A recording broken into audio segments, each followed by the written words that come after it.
हिंदू धर्म प्रेमी भाइयों बहनों को मेरा हृदयपूर्वक ओम काली। गांधी के मामले में अपशब्द बोलने के लिए मुझ पर FIR दर्ज हुई, मुझे उसका कोई पश्चाताप नहीं है। गांधी ने किया क्या है हिंदुओं के लिए? विश्वासघात किया है देश का।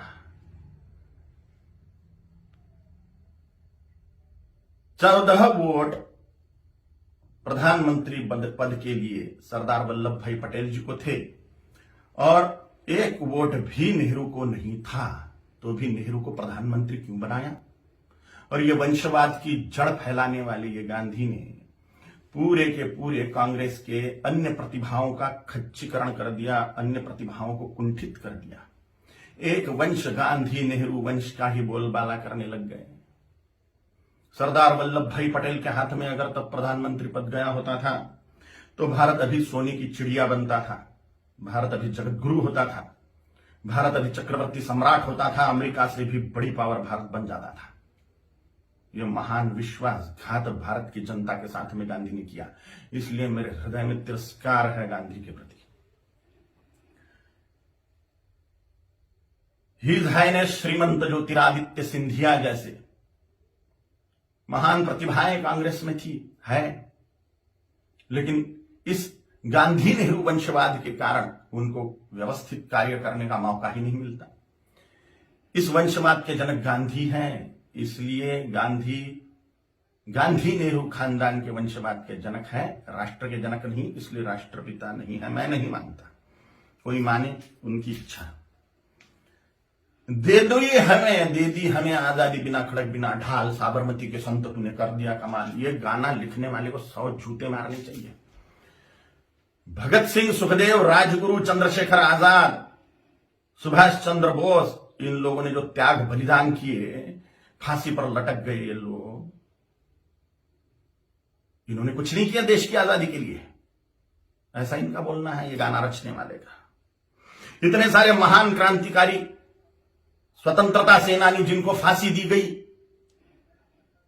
उसमें 80% सिख लोग हैं, 20% अन्य क्रांतिकारी हैं। इन क्रांतिकारियों ने जो अपना त्याग बलिदान किया वह व्यर्थ मान लिया ये गाना रचने वाले ने, सारा का सारा श्रेय गांधी को दे दिया। एक लाठी खाई गांधी ने कभी? ये फांसी के फंदे पर झूल गए ये नौजवान, लेकिन इनको कोई श्रेय नहीं।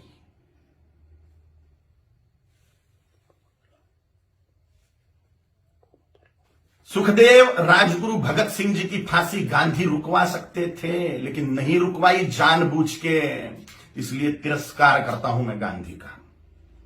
इनका एक बहुत बड़ा हथियार था अनशन करना, और गांधी ने उसका उपयोग भारतीय जनता के खिलाफ ही किया, हिंदुओं के खिलाफ ही किया।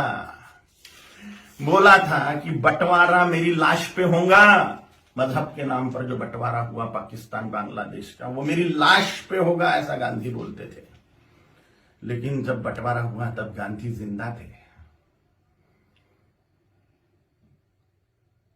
और बंटवारे के समय जो दंगे हुए, लाखों करोड़ों हिंदुओं को, सिखों को काट डाला गया उसमें, और लाखों करोड़ों हिंदुओं को मार के उनकी लाशें भेजी गई। लाखों हिंदुओं को, 27 लाख हिंदुओं को मार डाला गया एक ही दिन में, डायरेक्ट एक्शन डे के दिन, जिन्ना के द्वारा। और पाकिस्तान में से जो ट्रेनें आ रही थी वो लाशों से ही भरी हुई थी, महिलाओं के और पुरुषों के, बोरे के बोरे भर के महिलाओं के स्तन काट कर भेज रहे थे वहां के लोग। सामूहिक बलात्कार करी हुई महिलाएं, उनकी लाशें, उनके स्तन बोरों में भर के। और यहां गांधी अनशन कर रहे थे कि 55 करोड़ रुपए दो पाकिस्तान को। जब सिख लोगों ने दंगे से पीड़ित होकर कड़कड़ाती ठंड में मस्जिदों का आश्रय लिया, तो उसके लिए अनशन पे बैठ गए गांधी कि इनको मस्जिदों से बाहर निकालो, मुसलमानों को मस्जिदें सौंप दो। नफरत करता हूं मैं गांधी से, इसलिए भी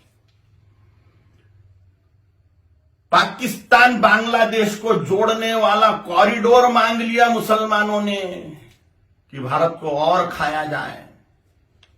गजवाए हिंद के तहत भारत को मुसलमान बना दिया जाए, तो पाकिस्तान और बांग्लादेश को जोड़ने वाला कॉरिडोर, हजारों वर्ग किलोमीटर का कॉरिडोर, इसके लिए गांधी अनशन पे बैठने वाले थे। के शासन को वो दे देना पड़ता था और भारत फिर से बढ़ जाता था। स्वतंत्र वीर सावरकर जी ने गांधी के सामने जातीयवाद तोड़ने की बात कही कि वर्णवाद, ब्राह्मण क्षत्रिय वैश्य शूद्र, यह वर्णवाद और हजारों जातियों में बटा हुआ जातीयवाद, इसको तोड़ दो और हिंदुत्व की धर्म ध्वजा के नीचे सारे हिंदुओं को एक कर दो। तो गांधी ने इसके लिए ये बात नहीं मानी। ये मांग पूरी करने के लिए अनशन पे नहीं बैठे। उन्होंने कहा जैसा है वैसा रहने दो। डॉक्टर बाबा साहेब आंबेडकर जी ने बोला था कि संस्कृत को राष्ट्रभाषा करो, देश की भाषा संस्कृत होनी चाहिए। तो डॉक्टर बाबा साहेब आंबेडकर की बात को संसद में मनवाने के लिए अनशन पे नहीं बैठे। स्वतंत्र वीर सावरकर जी का अवमान मानता हूं मैं, ये डॉक्टर बाबा साहेब आंबेडकर जी का अवमान मानता हूं मैं। ऐसी ढेर बातें हैं, ढेर बातें। कोई राष्ट्रपिता नहीं हो सकता। करोड़ों सालों से राष्ट्र है, उसका काय का पिता 200 साल पहले आया हुआ व्यक्ति कैसे पिता बनेगा? अगर पिता बनाना ही है, राष्ट्र का अनिवार्य है, तो छत्रपति शिवाजी महाराज को बनाना चाहिए, गुरु गोविंद सिंह जी महाराज को बनाना चाहिए, राणा प्रताप जी महाराज को बनाना चाहिए, आचार्य चाणक्य जी को बनाना चाहिए। और अभी के महापुरुषों को अगर बनाना है तो सरदार वल्लभ भाई पटेल जी को बनाना चाहिए, क्योंकि पूरे राष्ट्र कुल को एकत्रित करने वाले सरदार वल्लभ भाई पटेल हैं। छोटी छोटी रियासतों के टुकड़ों को एकत्रित करते हुए पूरे राष्ट्र को एक सूत्र में बांधने वाले सरदार वल्लभ भाई पटेल हैं, जिन्होंने राष्ट्र में जो टुकड़े टुकड़े थे उनको एकत्रित किया। राष्ट्रकुल को एकत्रित जिस व्यक्ति ने किया उसको ही राष्ट्रपिता का सम्मान मिलना चाहिए, ना कि हिंदुओं से पार्शियलिटी करने वाले गांधी को। अगर वो कॉरिडोर मिल जाता था पाकिस्तान बांग्लादेश को, तो हिंदुस्तान कब का मुसलमान बन चुका होता था। धन्यवाद है, कोटि कोटि धन्यवाद है महात्मा नाथुराम गोडसे जी को, उनके चरणों में साष्टांग नमस्कार है मेरा कि उन्होंने अपना बलिदान देके हिंदुस्तान को मुसलमान बनने से बचा लिया। गजवाए हिंद फेल कर दिया महात्मा नाथुराम गोडसे जी ने। कोटि कोटि धन्यवाद है उनको। महात्मा गांधी नहीं, महात्मा नाथुराम जी गोडसे हैं। और अगर सच बोलने की सजा मृत्यु है तो स्वीकार है। छत्रपति शिवाजी महाराज जी ने, छत्रपति संभाजी महाराज जी ने, गुरु गोविंद सिंह जी महाराज जी ने, राणा प्रताप जी महाराज जी ने अपने पूरे कुल का बलिदान कर दिया हिंदुत्व बचाने के लिए। तो मेरे जैसे तुच्छ जंतुओं का जी के फायदा भी क्या है? अगर धर्म के लिए हम बलिदान नहीं हो सकते तो मर जाए मेरे जैसे करोड़ों कालीचरण हिंदुत्व को बचाने के लिए, धर्म को बचाने के लिए, सनातन हिंदू धर्म की रक्षा के लिए तैयार है हम मृत्यु दंड को पाने के लिए। ओम काली।